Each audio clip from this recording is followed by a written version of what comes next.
하나님은 말씀하신 것을 반드시 이루시는 하나님이십니다. 그래서 이사야는 말씀하시는 하나님, 그것을 말씀하신 것을 성취하시고 이루시는 하나님이라고 말씀하고 있습니다.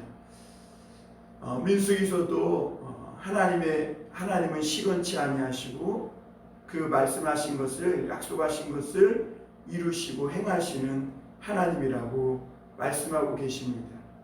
창세기도 하나님은 온 우주 만물을 지으실 때 먼저 말씀하시고 그 말씀대로 되니라 라고 선포하고 있음을 보게 됩니다. 하나님은 아모스서에도 보면 하나님은 어떤 일을 행하시기 전에 그 종 선지자에게 그 비밀을 알리시고 행하신다고 말씀하고 있습니다. 여러분, 우리가 하나님의 말씀을 왜 듣고 왜 하나님의 말씀 앞에 오늘도 나와야 합니까? 하나님의 마음과 진심이 이 말씀 속에 담겨 있기 때문에 그렇습니다. 하나님은 오늘도 이 세상에 어떤 일을 행하실 때에 먼저 말씀하시는 분이십니다. 내 인생에 무슨 일을 행하실 때에도 하나님은 반드시 먼저 그 종 선지자에게 또 하나님의 사람들에게 말씀하시고 행하시는 하나님이십니다. 그래서 그 말씀을 들으면 그 말씀을 통해 하나님이 행하실 일들을 우리에게 가르쳐주고 있는 것입니다. 오늘날 하나님은 마찬가지입니다. 이 세상에서 하나님이 어떤 일을 행하실까? 하나님이 이 세상에 하시는 모든 일들을 알기를 원한다면 하나님 말씀 앞에 서시면 됩니다. 왜냐하면 하나님은 오늘도 장차 어떤 일을 행하실지 또 내 인생을 어떻게 이끌어 가실지 하나님은 말씀해 주시고 행하시는 분이시기 때문에 그렇습니다. 여러분, 다윗은 이 어린 청년 때에 사무엘을 통해 장차 이스라엘 나라의 왕이 될 것에 대해서 말씀을 듣고 기름 부음을 받았습니다. 그러나 그의 인생은 완전히 하나님의 말씀과는 반대의 길로 행하는 것과 같았습니다. 처음에는 골리앗을 이기고 하나님의 말씀대로 왕이 되는 것 같은, 금방 그가 왕이라는 이 권좌를 손에 잡을 때 됐습니다. 골리앗을 이기고 사울 왕의 딸 미갈과 결혼하고 사울 왕을 옆에서 섬기고 군대 장관이 되는, 그래서 이제는 왕의 보좌만 얻으면 될 수 있는 그런 금방 하나님의 말씀이 이루어지는 것 같은 그런 상황 속에 놓이기도 했었습니다. 그런데 한순간에 그 모든 일들이 틀어지면서 사울 왕에게 미움과 시기를 받게 됐고 20여 년이 넘도록 그는 정말 지긋지긋한 도망자와 추격받는 삶을, 쫓기는 삶을 살아야 했음을 보게 됩니다.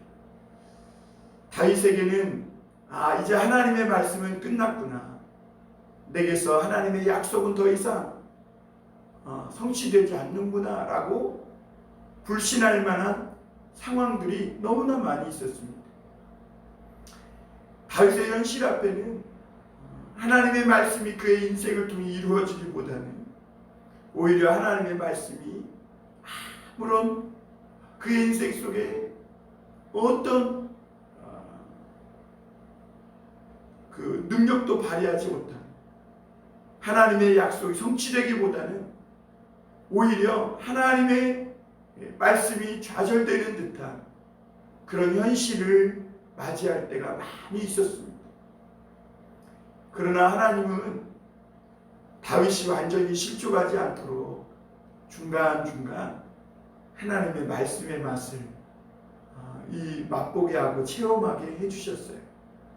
쫓기면서도 사울의 손에 잡힐 듯 하면서도 하나님의 생명 싸개에 쌓여서 잡히지 않게 해주셨고, 그리고 위기 때만 되면 하나님이 아비가일이라든지 요나단이라든지 이런저런 사람들을 붙여주셔서 다윗에게 하나님의 약속의 말씀이 반드시 이루어질 것이라는 위로의 말, 격려의 말을 듣게 하셨어요.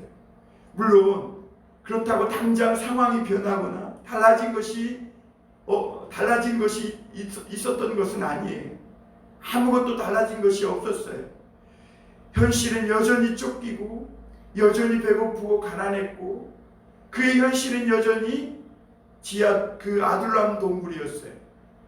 그래서 결국에는 저녁 때가 되면 아둘람 동굴로 돌아와 또다시 외롭고 고독하고 정말 달라지지 않은 인내의 시간을 가져야 했음을 보게 됩니다. 그리고 하나님은 또 사울 왕을 2번씩이나 이 다윗에게 붙여주셔서 하나님께서 이 약속의 말씀을 다윗의 인생을 통해 점점 이루고 계셨습니다. 하나님께서 그 약속의 말씀을 다윗은 눈에 보이는 현실 때문에 잊을 수 있을지언정 하나님은 잊고 계시지 않음을 분명하게 보여주셨어요. 다윗은 힘을 냈어요. 아둘람 동굴, 아니 그 더 밑바닥인 블레셋 땅에 망명하여 살면서도 그는 마지막 하나님의 말씀을 붙들고 있었음을 보게 돼요. 물론 영적 침체를 겪은 때도 있었어요. 모든 일이 다 풀리지 않고 오랫동안 쫓기고 쫓기는 삶을 살면서 지칠 대로 지쳐버린 이 다윗의 영혼에 슬럼프가 찾아왔고 깊은 침체가 찾아왔어요. 두려움이 왔어요. 근심 걱정이 왔어요. 사랑하는 가족들과 또 자기를 따르는 수많은 사람들을 어떻게 건사해야 할지 그는 방황하기 시작했어요. 결국에는 사울이 두려워서 블레셋으로 망명하여 거기서 거짓 인생, 잘못된 인생을 살기도 했었어요. 그러나 하나님은 그 다윗을 오랫동안 그렇게 내버려 두지 않았고 결국에는 블레셋과 이스라엘의 전쟁을 통해서 다윗이 그 블레셋에서 나와서 이제는 하나님께서 그가 왕의 길을 가도록 변곡점을 만들어주는 것을 보게 됩니다. 여러분, 다윗은 하나님의 말씀이 이제 또 이루어지나 보다. 그래서 하나님 앞에 기도하며 그렇게 하나님의 뜻을 물으며 사는데 금방 눈앞에서는 통일왕국이 되고 자기가 왕이 될 줄 알았는데 이스라엘의 그 아브넬과 이스보셋이 7년 6개월 동안이나 또 다스리면서 다윗은 온 나라의 왕이 되는 것이 좌절되는 듯 했음을 보게 됩니다.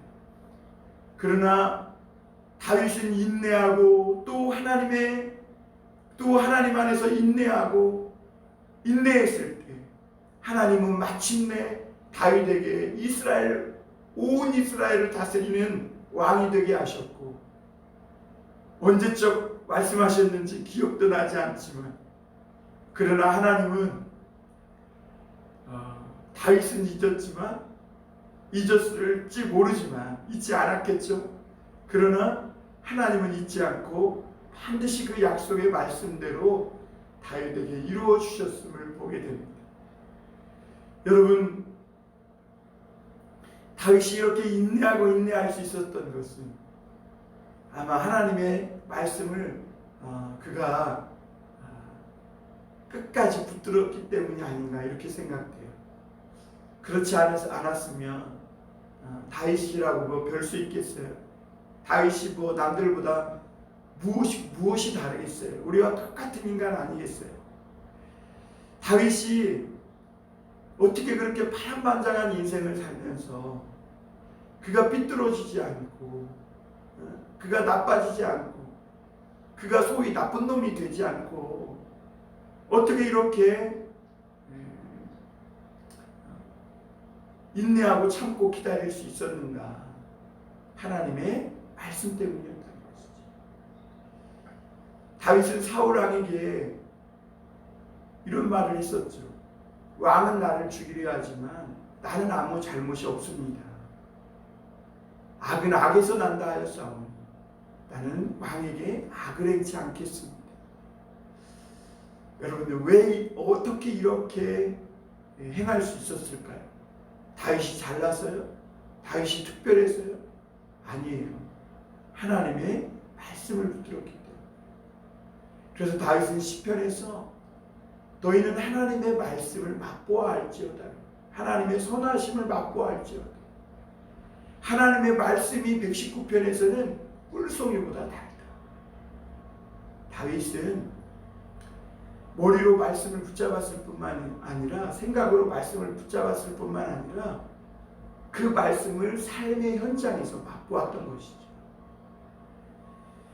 그래서 다윗은 왕국 통일 왕국의 왕이 되고 우리가 어제 사무엘하 7장에서 봤던 것처럼 하나님 앞에 자기가 이렇게 백합목궁에 호화롭게 지내는데 하나님은 휘장에서 아직도 지내시는구나 라고 하면서 하나님이 거할 집을 지을 마음을 이렇게 갖게 돼요.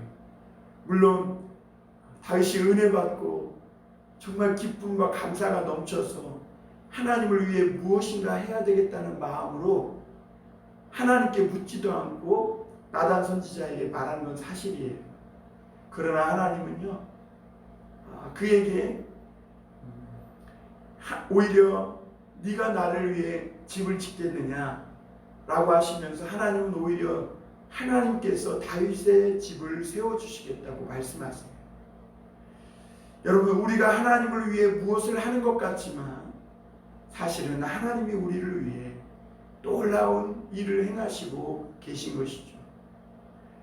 그래서 다윗은 그 하나님의 말씀을 들은 후에 그 말씀을 붙들고 이 사무엘하 7장 마지막 부분에서 하나님의 언약을 붙들고 기도하는 모습을 보게 됩니다.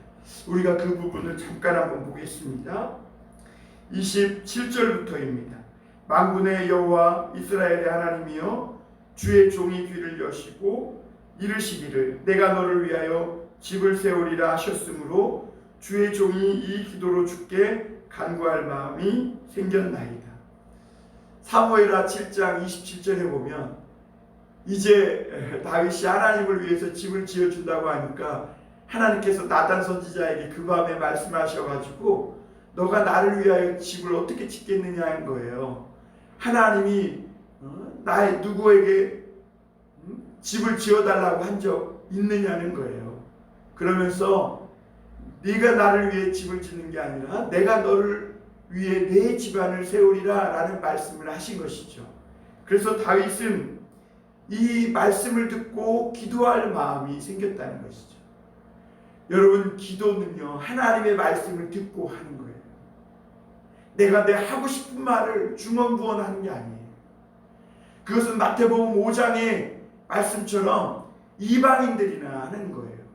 자기의 욕망을 쏟아내고 자기의 욕심을 쏟아내고 자기가 이루고 싶은 것을 막 하나님 앞에 탐욕이 가득해서 이것도 해주시고 저것도 해주시고 이렇게 하는 것은 이방인들이 하는 기도예요.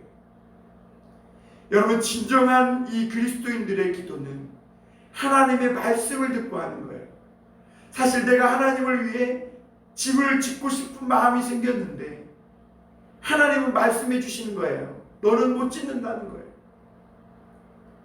하나님이 저 우주 만물에 거하시고 하나님의 발등상은 이 지구보다 이 우주보다 더 크신 하나님인데 어떻게 집을 짓겠느냐는 거예요. 하나님을 인간의 짧은 생각과 소견 안에 집어넣고 가둘 생각을 하지 말라는 것이죠.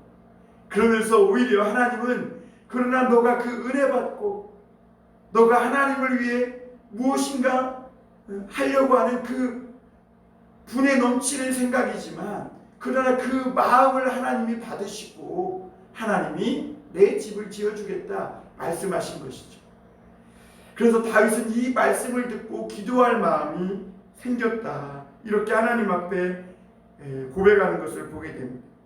그리고 28절에 보면 주 여호와여 오직 주는 하나님이시며 주의 말씀들이 참되시니이다. 주께서 이 좋은 것을 주의 종에게 말씀하셨사오니, 이제 주의 말씀이 참되고 이 좋은 것들로 종에게 말씀하셨사오니, 이제 29절에 다윗의 기도가 나오죠. 이제 청하건대 종의 집에 복을 주사 주 앞에서 영원히 있게 하옵소서. 주 여호와께서 말씀하셨사오니 주의 종의 집이 영원히 복을 받게 하옵소서. 이 기도합니다. 여러분, 이 다윗은 하나님의 언약, 하나님의 말씀을 가지고 기도해요. 뭐라고 기도합니까? 이 말씀대로 주의 종이 영원히 복을 받게 하옵소서. 여러분, 하나님의 말씀은 영원합니다. 풀은 마르고 꽃은 시드나 하나님의 말씀은 영원하다 했어요. 여러분, 오늘도 말씀의 사람이 되시길 바랍니다. 그 말씀을 붙잡으십시오. 오늘도 여러분의 모든 것이 변하고 달라지고 변덕스러운 삶에 유일하게 변하지 않고 우리의 영혼과 우리의 삶을 영원히 세워주시고 영원히 축복해 주시는 그 변치 않는 진리의 하나님의 말씀을 붙드시길 바랍니다. 오늘 8장 1절 말씀이 이렇게 시작합니다. 그 후에 이렇게 말해요. 그 후에. 그 후가 언제예요? 다윗이 하나님의 말씀을 붙들고 주님께서 이렇게 참되신 말씀들로 내게 말씀하셨사오니 주의 종의 집이 주 앞에 영원히 있게 하시고 영원히 복을 받게 하옵소서 하며 기도한 후에요. 그때 하나님은 그때부터 다윗에게 어디를 가든지 이기게 하십니다. 다윗은 블레셋을 쳐서 복종시키게 합니다. 여러분, 블레셋은 그동안 얼마나 이스라엘을 괴롭혔어요. 사울 왕은 이 블레셋 때문에 늘 고민하고, 사울 왕 초기에는 블레셋 골리앗 때문에 괴로움과 모욕을 당할 뿐만 아니라 사울 왕 다스리던 시기 내내 이 블레셋은 고질적인 이스라엘의 옆구리의 가시와 올무의 덫과 같은 그런 존재였어요. 그러나 드디어 다윗의 시대에 이 블레셋이 완전히 다윗에게 복종을 하고 이 다윗에게 굴복하게 되는 것을 보게 됩니다.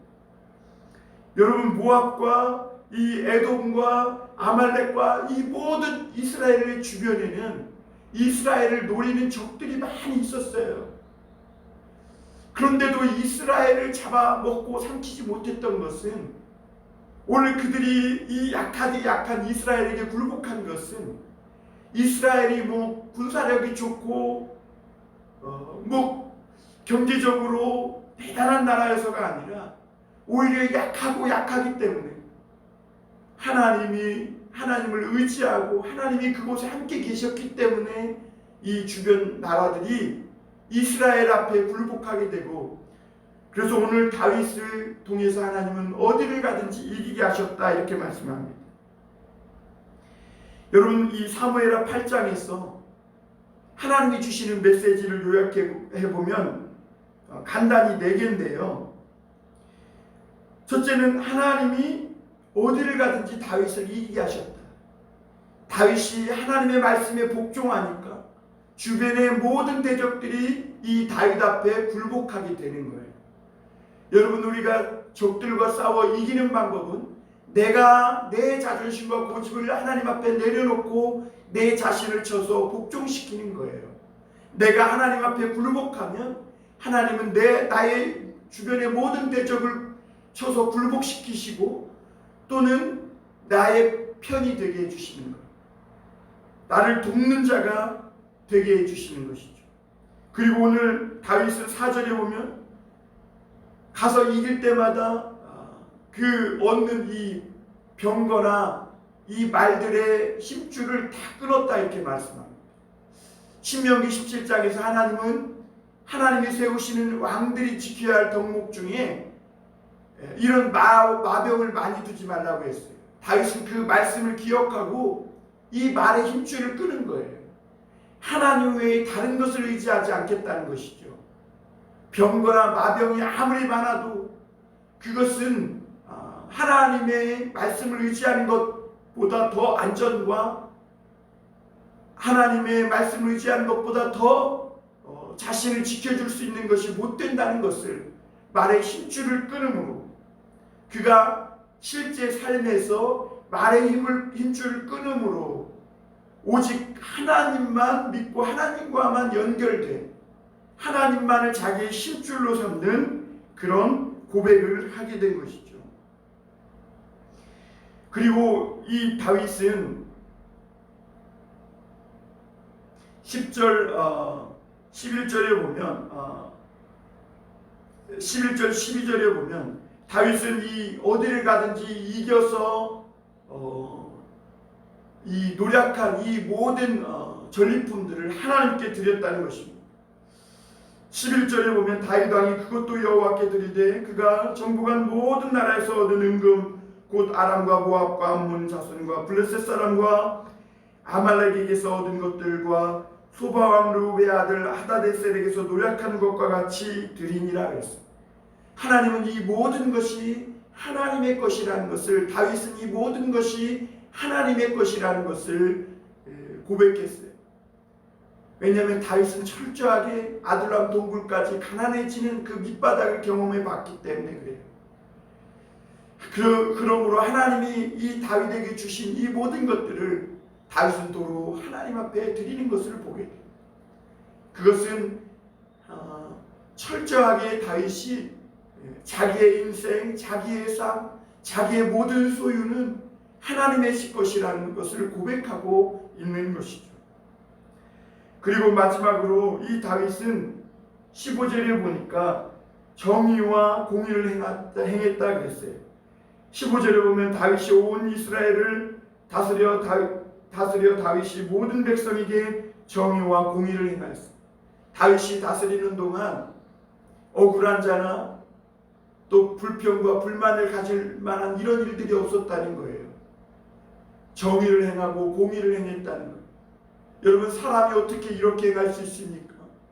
그것은 다윗이 자기의 생각과 어떤 능력으로 어떤 제도를 만들고 어떤 특별한 정치를 잘해서 정의와 공의를 행한 것이 아니에요. 하나님의 말씀을 가지고 온 이스라엘을 다스렸기 때문에 그 온 이스라엘 땅에 하나님의 공의와 하나님의 정의가 나타나게 된 거예요. 그러니 다윗이 어디를 가든지 이기게 하신 거예요. 오늘 그 말씀이 6절에도 나오고 14절에도 나옵니다. 14절 말씀만 읽고 마치겠습니다. 다윗이 에돔 수비대를 두어 온 에돔의 수비대를 두니 에돔 사람이 다 다윗의 종이 되니라. 다윗이 어디로 가든지 여호와께서 이기게 하셨더라. 다윗이 여러분 이긴 것은 어디를 가든지 이긴 것은 여호와께서 하신 것이죠. 그래서 여러분 다윗은 하나님의 말씀대로요 어디를 가든지 이기게 하셨다고 승승장구한다고 무작정 영토를 넓힌 것이 아니에요. 창세기 15장에 보면 하나님이 아브라함에게 약속하신 대로 말씀하신 대로 그 약속의 범위 안에서 다윗은 행하는 것을 보게 돼요. 우리가 할 수 있다고 힘이 있다고 능력이 있다고 무조건 막 먹고 뱉어져 죽는 그런 세상의 논리를 따른 것이 아니라 또 나가서 전쟁에서 이길 수 있지만 그러나 하나님의 말씀의 범위 안에서 그는 순종한 것이죠. 사랑하는 성도 여러분, 오늘도 하나님의 말씀을 가지고 살아가시는 말씀의 사람이 되시길 바랍니다. 하나님의 말씀대로 하나님께서 여러분들에게 오늘 말씀에 순복하는 여러분들의 삶이 어디를 가든지 만사형통하게 하는 큰 은혜가 있게 될 줄 믿습니다.